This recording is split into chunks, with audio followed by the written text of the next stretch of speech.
Are you ready, Carne? Maybe. For the last episode. Of Vietnam. Prepare for the ding. There we go. Here we go. Oh yeah. Down. Vietnam. The end of the war. The end. 1969 to 75. 69. Down.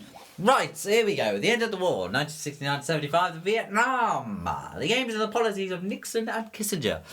The man that talks with a really deep voice. Henry Kissinger. The Paris peace negotiations and the failure to achieve a lasting peace settlement. Nixon's initial aims. In 1969, the Soviet Union had achieved nuclear parity, but that had an advantage.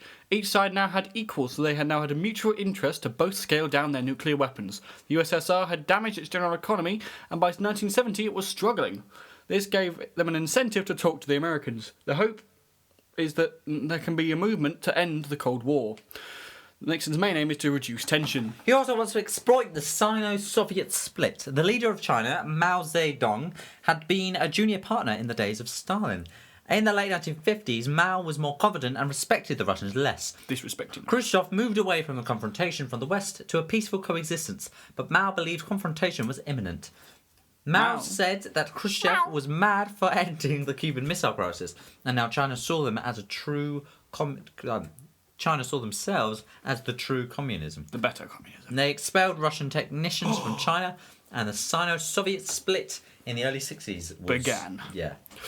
But the Americans didn't do anything until Nixon, who believed there was an opportunity. Him and his national security advisor, Henry Kissinger, wanted to practice triangular diplomacy. In my book, I wrote it as triangular diplodocus. For the first time, the US would be more flexible towards communists. The aim is to play off the USSR and China for US benefit. Since 1949, the US saw nationalists in Taiwan as the Chinese government, not the new communist government. Nixon and Kissinger's view was China feels threatened by Russia. If they now cozy up to them, it will frighten the USSR Soviet Union. Indeed. This would cause the USSR to get friendly with the US and then negotiate. But what they cannot ignore is that they are inheriting a US land war in Southeast Asia, and they need to disengage. Disengage! Nixon's position was circumcised then. Circumscribed. There are certain things he can't do. The US public are expecting de-escalation, so he can't call for more troops. In his election campaign, he recognised the mood and limitations and claimed peace with honour, but didn't promise victory. There is a debate. Did Nixon accept from the outset that South Vietnam was likely to fall or not? Are you sceptical or are you not? Some believe that they accepted that they would have to completely abandon South Vietnam. This is the decent interval, that there needs to be a time gap between US withdrawal and South Vietnamese collapse. As early as 1969, some believe the Nixon administration is reconciled to this. However, another view is that others believe that Nixon hadn't given up hope on South Vietnam. The aim at the beginning hadn't changed since Eisenhower, the preservation of a non-communist South Vietnam. What had changed is the means, as the US public wouldn't tolerate military war, and Nixon recognises a new angle was needed from Johnson's of sending in troops. Nixon's game plan to solve the problem of Vietnam. In 4 stages. Numero 1. More of the burden of the war being carried by the AFVN. This is a process called Vietnamization. Really cool restaurant. The US troop level would go down, which will mean less casualties will be down, which means that public support will go up and protests will fall. Number 2, linkage. A feature of Dong-Tont, whatever it is, according to the US version, the USSR could do with tension relaxation. By now they're importing grain from the US, and they could get US technology in exchange for them forcing North Vietnam to go to the negotiating table. Everything is linked, and them helping out the USSR would mean the USSR would help them in Vietnam. Number 3, madman theory. He's a madman! Nixon had a reputation for McCarthyism as a right-wing hardline Republican. He would negotiate with the communists in North Vietnam in Paris. If the North Vietnamese dug their heels in, he would play this card. US negotiations would say to the North Vietnamese that Nixon was mental and might go all out, nuclear. With Nixon's reputation, it may make North Vietnam buckle. That Nixon bloke, he's mental, he is. He's crazy. And number 4, pacification. Made a greater emphasis. However, there are flaws in these proposals. Number 1, Vietnamization. The US committed to troops because the ARVN wasn't up to it. Now they miraculously are. Apparently, they had 3 years respite, and by 1968 they didn't collapse in Tet, which is a good thing. However, desertion rates in 1968 were higher than the whole war. Ooh. So how would they be able to now? We've got to believe they're up to it, but there's not much reason to be confident. Number 2. Linkage! Russians don't see linkage. They say if the US decrease the number of missiles, they will. But it isn't in the USSR's interest for the US to leave Vietnam. They want them to be embarrassed. Number 3, the madman theory. Nixon's main policy is de-escalation and peace with honour. If he's a madman, the public will be outraged, so he can't actually do it. So it's all a bit of bluffing. On top of that, China and the USSR both have nuclear weapons, and there could be an all-out nuclear exchange. Number 4, pacification. On the plus side, with the Viet Cong decimated, the NVA can replace them. But they're not local, so they have no link with the southern villages.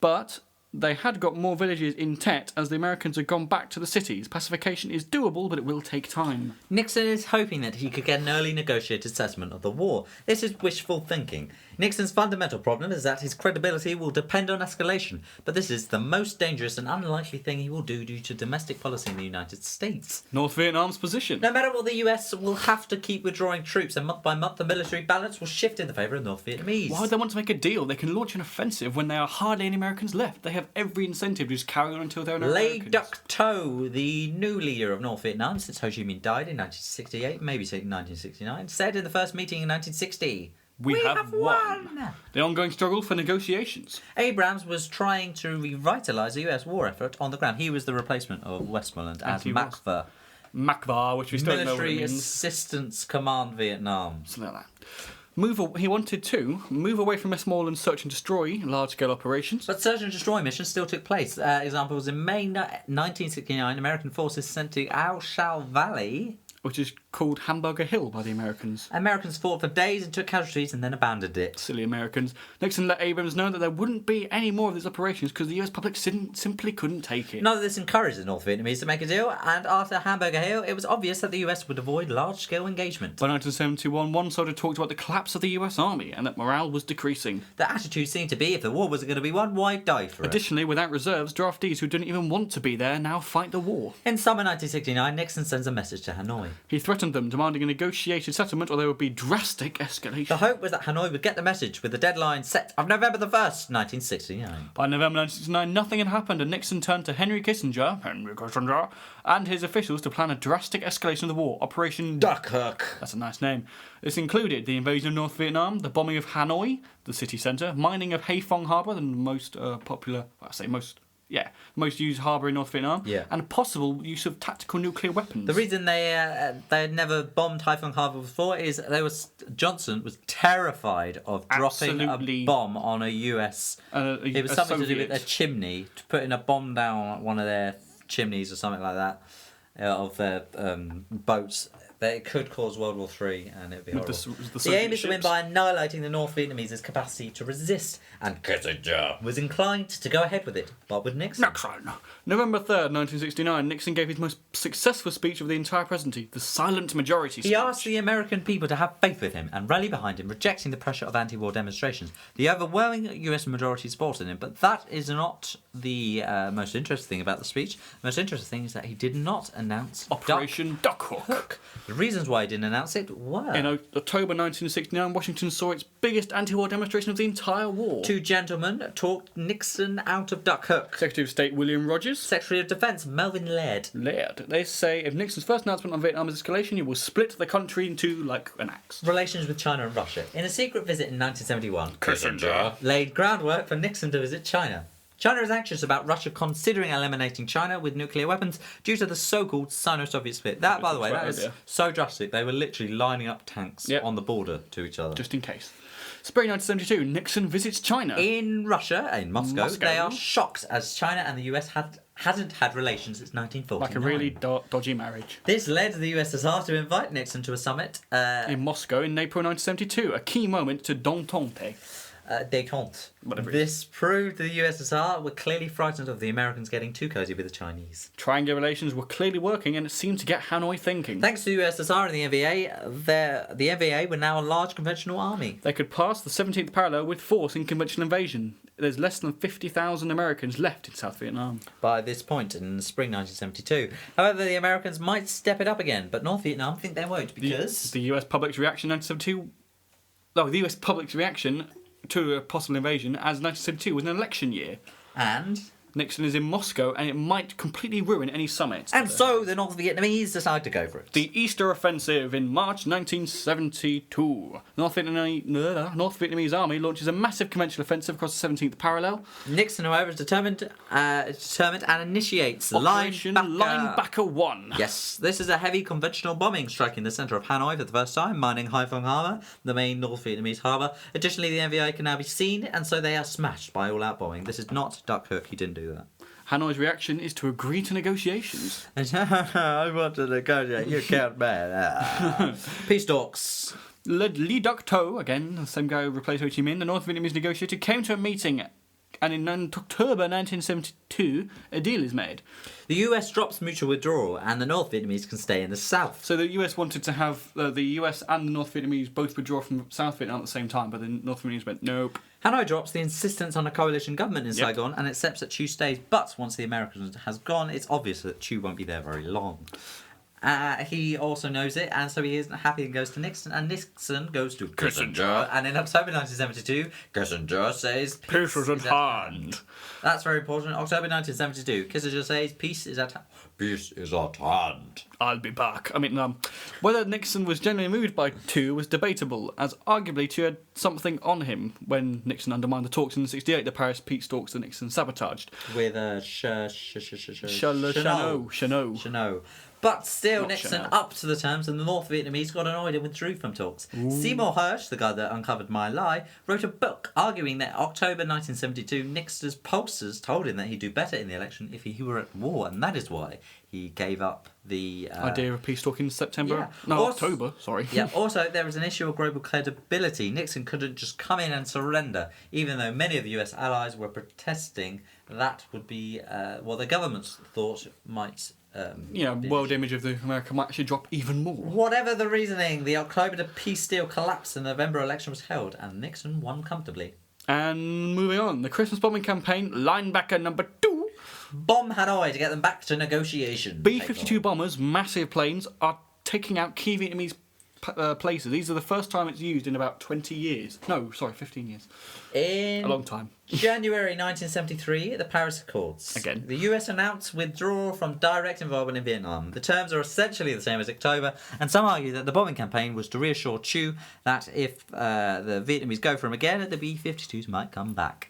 In January 1973, US direct involvement in the Vietnam War is over. It's over! But, bizarrely, we're going to go back to widening the war to Laos and Cambodia, and the reasons for it. So, the build-up and reasons for widening the war, Connor. In February 1969, the North Vietnamese launched another Tet Offensive.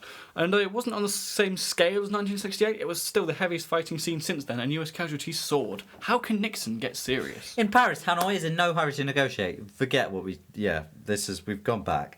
In Paris, back in time. Hanoi is in no hurry to negotiate, insisting on the removal of Chiu regime and the replacement with a coalition government, including the National Liberation Front. This leaves the talks in a deadlock. After the triumph in the 1968 Tet Offensive, Westmoreland has been made a Chief of Staff of the Army, leaving General Creighton Abraham to replace him as There we go. He knows that the NVA are using Cambodia as sanctuary, where they are building up resources for an attack on South Vietnam. Therefore, going into Cambodia is a military necessity, as it will send a diplomatic signal to Hanoi. Abrams believed that the headquarters of the war effort in South Vietnam was in Cambodia, and Nixon and Kissinger subsequently agreed to a series of airstrikes on Cambodia. But there might be turmoil in the United States, so the bombings would be in secret. This was called Operation Menu. Again, all these really weird names. Operation Menu, Connor, what was it? Well, the US had used B-52 bombers based out in Guam, which is a little island in the Pacific, and they were originally targeting enemy targets in South Vietnam. Only at the last minute did traffic controllers on the ground divert them to Cambodia, where they would drop their bombs. Even the Pentagon computer said the bombs were dropped in South Vietnam. The aim is to send a signal to North Vietnam and implement the Madman Theory. These raids continue right the way through from March 1969 to 72. No, 1. Oh, 71. Yes, March 1969 to 1971. They appear to have pushed the NVA and the VC further into Cambodia, though, which is an increasing problem for Cambodia's leader, Prince Sihanouk, who had turned a blind eye to the Ho Chi Minh Trail. Additionally, when ships had docked in Port... Oh, God. Chinookville. Wow. He had turned a blind eye, which he saw it's better than getting involved. As he saw it, the bombing did do damage to the North Vietnamese, but it just pushed them further into Cambodia. The hope is that pacification in South Vietnam will work, but the war is now turning conventional and troops are building up in North Vietnam preparing to attack the south. This will occur unless something can be done to disrupt them. So, in March 1970, the leader of the Cambodian army, General Lon Nol, overthrows Chinook. The good thing about General Lon Nol, the only positive thing or interesting thing about him is that his name is same forwards as backwards. I like this. He took power in a military coup, possibly assisted by the CIA. Maybe, we don't know. He invited the US and the ARVN to clear communists out of Cambodia. April 1970, US and ARVN forces enter Cambodia following an announcement by Nixon. Nixon. The aim is to disrupt the NVA build-up in Cambodia. 2. Capture supplies and put back the North Vietnamese operations. More ambitiously, to find COSVN, the base for the whole of North Vietnamese operations in South Vietnam. The effects in the USA. There were effects in the US of the expansion of the war. In April and May 1970, Nixon had widened the war. On university campuses, there was rioting and disruption. And particularly Kent State University in Ohio, students protesting prompted the local authorities to bring in the National Guard. They saw some threat and opened fire, killing, I thought it was 4 students, but it says 3 here. 3 to 4 students, causing horror throughout the USA. One of the students wasn't even a protester, he was just walking around. In Jacksonville and Mississippi, there were also protesters killed. Nixon announced by May 1970 the withdrawal from Cambodia. The operation was controversial and it restrained Nixon further. Congress looked into restricting Nixon's law-making powers. Cooper Church Amendment meant that he couldn't use US forces outside Vietnam, i.e. in Southeast Asia. The intervention in Cambodia did set back the communist operations, but Nixon is paying a price as it is becoming Nixon's war. Move into Laos. Or Lam Son 719. That's the code name, a bit like the Oplan Plan 34A earlier. Weird names. Yeah. February 1971, in an attempt to disrupt the Ho Chi Minh Trail, an operation was planned for Laos. Lam Son 719 was the name of the operation, planned to be exclusively by the South Vietnamese, mainly because Nixon couldn't actually use any troops because of the Cooper Church Amendment. This would be the ultimate test of Vietnamization. The ARVN move into Laos. The NVA is waiting for them with more men and heavier weapons. The ARVN take heavy casualties. ARVN withdraws from Laos and the South Vietnamese president, Tu, organises a victory parade. The US goes along, but everybody knows that it was a complete failure. I'll just point out that 5,000 ARVN troops were involved in Lam Son offensive and 2,500 of them were killed. Additionally, public support for the American involvement was at an all-time low.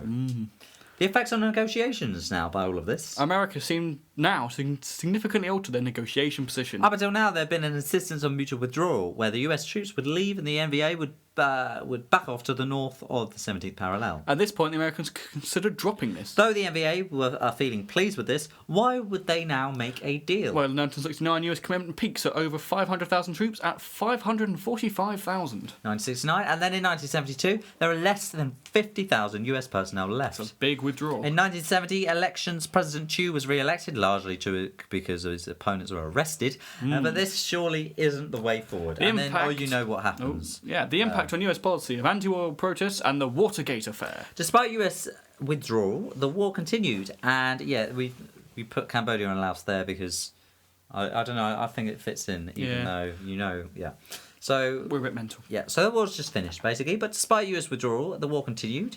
And the US arguably looked for a decent interval, and the US did pour resources into South Vietnam. And by the end of 1973, South Vietnam had the 4th largest air force in the world, pretty much overnight from when the US announced the Paris Accords, really. But then there are a few things that happened that arguably influenced this. Number one was the Middle East crisis. The Middle East crisis. And Connor, I'm not going to do an accent, that's just racist. Could you please inform me what the Middle East crisis was? Well, in October 1973, there was a crisis in the Middle East, as you might have guessed. The Yom Kippur War. The 4th Arab-Israeli War led the US to airlift a mass of supplies to their ally, Israel, which would otherwise have gone to South Vietnam. The supplies, not Israel. The Arab states are not involved, but are sympathetic with Egypt and Syria and aren't happy with the United States' help. OPEC, an oil organisation, decided to punish the US by quadrupling the oil prices overnight, putting the Western world into an economic recession, including South Vietnam. Because of their reliance on their new big air force. So they're not getting supplies, and oil prices screws them over, so they're doubly screwed over. And the next thing is Nixon's paranoia. He's crazy. Nixon seemed to believe that the media were against him, and that they were disloyal people in his own government. Yeah, for example, Daniel Ellsberg had worked for the Pentagon and was the original Vietnam supporter. In 1971, he spectacularly leaked Pentagon's secret history, the Pentagon Papers, to the New York Times by photocopying studying them. That's pretty basic, really. Nixon wasn't actually in these because it was about past presidents, so it didn't actually affect him. Yet, he still gave former CIA peeps the job of plugging leaks called plumbers. Are they Polish? They broke into... That was bad. They broke into the offices of Daniel Ellsberg's psychiatrist looking for something to discredit him. However, one time they went too far. The Watergate affair. Nixon was going to win the 1972 election, but still he decided to have his plumbers bug the offices of the National Democratic Party in Washington in the Watergate building. They went back in to check the bugs were there and they got caught and arrested. And if you believe Forrest Gump dobbed them in. Sorry. They usually would keep quiet, but one person had a book with White House numbers in it. Washington Post got hold of this and turned out they were using CREEP, the Committee to Re-elect the President, to pay the plumbers, and the trail unravelled to the White House. Congress enlisted a special investigation, and the Vice President and the Chiefs of Staff had to resign, and it came down to how much Nixon knew. Nixon had taped conversations in the Oval Office, and they were demanded to see if he had knowledge of what was happening, to see if he could be impeached. Impeach, which means that Peachy. he basically gives up the presidency and goes to prison. Yes. Really. But one little funny thing I'd like to add in here. He'd only taped conversations because he got paranoid that examples like Kissinger were leaking to the press what Nixon had said to him on telephone calls, and they weren't true. So the whole idea was he was recording the telephone call so he could show the press and go, no, this is what actually happened. Yeah. But that backfired when this happened because it recorded Himself. everything. Idiots. But they handed over the tapes, but bizarrely, they happened to have little missing bits. Who knows where they could have gone? And then in July 1974, Nixon resigned from the presidency in exchange for a pardon. His vice president, Gerald Ford, then succeeded Nixon. In the 1950s and 60s, the presidency was so-called imperial, with so much power. However, now it had hit a snag. The Congress was dominant over the presidency as it was mostly Democratic.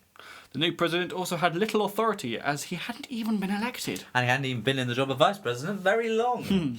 He may have wanted to protect Vietnam, but Congress is now against it and dedicated to cutting all aid and just ending it. And finally, US withdrawal and the position of Vietnam in 1975. But again, we're going to zoom backwards to pacification. Oh, God. Which we haven't really mentioned at all. We've only lightly mentioned. Controlling and securing the allegiance of the population of South Vietnam was arguably the key to the struggle, and Kennedy clearly felt this, as shown in the Strategic Hamlets programme. Pacification, in case you're a bit thick, is... No, I'm kidding. If you don't know what pacification is, just making sure that the people of South Vietnam, the population, the peasants, support you. And during 1965-1968, this was arguably lost as a result of General William Westmoreland's obsession with big unit war. He relegated pacification to a subsidiary objective and left it to the ARVN. And as a result, pacification lost its way and was faltering. But in 1967, there was an attempt to revive it. Robert Comer was made Westmoreland's deputy, and he was attempting to emphasise its importance. However, the problem was... the Viet Cong has infiltrated the villages. This leaves the Viet Cong cadres as the key to the struggle. Peasants are attracted to the Viet Cong and the NLF, caused largely because of land reform. The Viet Cong had brought land reform, but the Viet Minh had before Diem, but Diem had, and everyone after him had refused to, mainly because their supporters were the landowners. The Viet Cong presence in the villages is permanent and semi-permanent, meaning there is support, but it is partly out of intimidation and fear. Either way, to a large extent, these villages are closed off to the government. They even set up a shadow government structure for taxes, education and health. Wow. The bottom line is that unless you can bring the villages under your control, how could they declare victory? To which the strategy arose. 4 steps. Number 1. Establish an active presence in the villages. Number 2. Consider land reform and bid with the Viet Cong. Number 3. Find out who the Viet Cong are and what they do, gathering information. And number 4. Liquidate Viet Cong cadres in the blender, or preferably get them on your side, make them defect.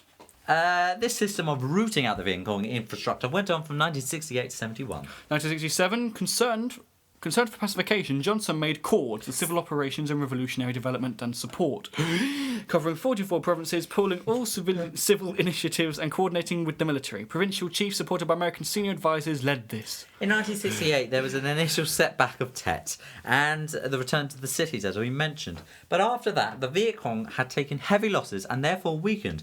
They were replaced by the NVA on the battlefield, but they couldn't be replaced in the country. In the Hudson Mine. The ARVN and the US take this opportunity and send in rural development teams, known as the soft side of counterinsurgency, The with rural health development and agronomy programs. The other side was the Phoenix program, or Hwang Hong, Wang Hong. neutralising the Viet Cong infrastructure. The aim was defections, but if that didn't work, they turned to assassination. PRUs, Provincial Reconnaissance Units, targeted Viet Cong cadres, that was very French, for persuading or Even though it's eliminating. Spanish. Cadres, yeah, that's very Spanish. Persuading or eliminating them. Critics alleged that people not involved and innocent were often killed. Also, at times, it alleged that the wrong person was killed. Yep, you hand over a name on a piece of paper. Who knows if you're going to kill the right person? And interrogation techniques are also seen as torture. After all, they looked all the Americans torturing same. people. Whoa, Guantanamo. The effectiveness of this varied, but overall... By late 1969, Cords reckoned that the basic security, or freedom from the Viet Cong, had been secured in South Vietnam. By now, William Colby operated courts who believed that the essential aim of the war had been achieved: stability in the South Vietnamese villages. The figure suggested that 10 to 25,000 suspected Viet Cong had been neutralised by late 1969. Frank Snepp said that by January 1973, the Viet Cong were politically defunct. Nice word. As a result, some people championed the idea that Vietnam was at the end was a lost victory. It was lost due to 1973-1975 when North overran the South. However, it is important to point out that this is an extreme view. I don't understand either. But those critical to this say that communist infrastructure was largely removed, but that was not the same as getting positive support for the government. At best, the people were neutral, or apathetic. And though land reform was introduced in 1970, it wasn't as good as the communists offered. But by 1973, the villages were more under government control, and the outcome would be settled by conventional warfare. The end of the war. We're almost there, guys. Bear with us. The fighting continues through 1974 to 5. Can I just point out it's written on the sheet 1974 to 1974. That's a really... The US aid programme is massive. Well, there was also an oil crisis due to the Yom Kippur War, 73 to 74. By October 1973, lots of US equipment had been sent to Israel, as we said, and to show displeasure, the Arab countries had quadrupled the oil prices. From the South Vietnamese, it is a double loss. Hanoi launched a spring offensive in 1975. March They launched offensive? a spring offensive Or in the Easter 1975, launching a conventional invasion. Big invasion. In March 1975, they crossed the 17th parallel. They'd done this in 72 and been driven back by Linebacker 1. But instead of Nixon, there was Gerald Ford in the White House, and the Democrats, who were overwhelmingly anti-war, dominated Congress. At this point, President Thieu precipitates, that's a nice word, the final disaster, digging his own grave. Arguably. He ordered the withdrawal of ARVN's forces from the Central Highlands. What an idiot. He felt that the best thing to do was to focus on the area around Saigon and not to spread out. This makes sense, but the most difficult thing an army can do is withdraw under fire, known as an organised retreat. It's known as an organised retreat, and it's becoming a rout or a defeated retreat. This is then exactly what happened. People, as in civilians, panicked and discipline broke down, and it began to dawn to the NVA that this was it. In Saigon, the US ambassador urged us for US air power, but Ford acknowledged that he couldn't overcome Congress. So for the US, South Vietnam was truly over. Thieu resigned and ended up in exile in Britain. In April 1975, the US ordered a general evacuation of personnel from South Vietnam. There's a really nice little documentary I watched, just side note, that when the NVA were knocking on the doors of the palace, the US evacuated, and like all these South Vietnamese civilians were like trying to jump onto the helicopter, onto like the little rails, so they could escape. Our soldiers had to actually like smack on people's hands on the rails because it was weighing the helicopter down, so they had to actually like basically kill South Vietnamese civilians because the helicopter was going to crash. Yeah, another thing is that they shredded all of the... they had lists and lists and lists of people that helped South America. Vietnamese, yeah. And they shredded them, but not very well, so that the North Vietnamese walked into the embassy, got out the bags, basically sellotape them all together, and then went around mopping up all the people. I say mop, they killed 30,000 people, so not quite mopping, more sort of annihilating. In April 1975, the NVA takes Saigon and creates a united communist Vietnam, and Saigon is renamed Ho Chi Minh City. Still called Saigon by the Western Should we say it world. together, the last bit? That same month, Cambodia fell to Khmer Rouge. A coalition of communists and Laos also fell to communism. The only countries that fell were the ones where the US had intervened. What a cock-up. Yes, so what an absolute cock-up. They spent 15 years, $20 billion, 30,000 American lives, 300,000 Vietnamese lives, and all they did was make it more likely that communism... They made communism. Those idiots. Anyway, I mean, it was a failure. It was a failure. Little side notes about this little series. We have been using quite a lot of complicated words that even we don't know, but the thing is, in the questions, they could put a question into the exam questions, especially if you're on AQA, that is a confusing word. Like last year in 2000, we're making this 2013 to 2012, they had how significant was logistical support. Logistical. And quite a few of the people in the country went, what does logistical support mean? What is this? It's the Ho Chi Minh Trail. Yeah, it's that kind of thing. It's sort of transport and stuff like that. So that's why we've been putting those confusing words in. Right, before we get to half an hour, which will be the longest education video we've ever made, 8 very seconds. quickly, thank you very much for watching. I've been Will. I've been Connor. You've been listening to Vietnam History. Thank you. Bye.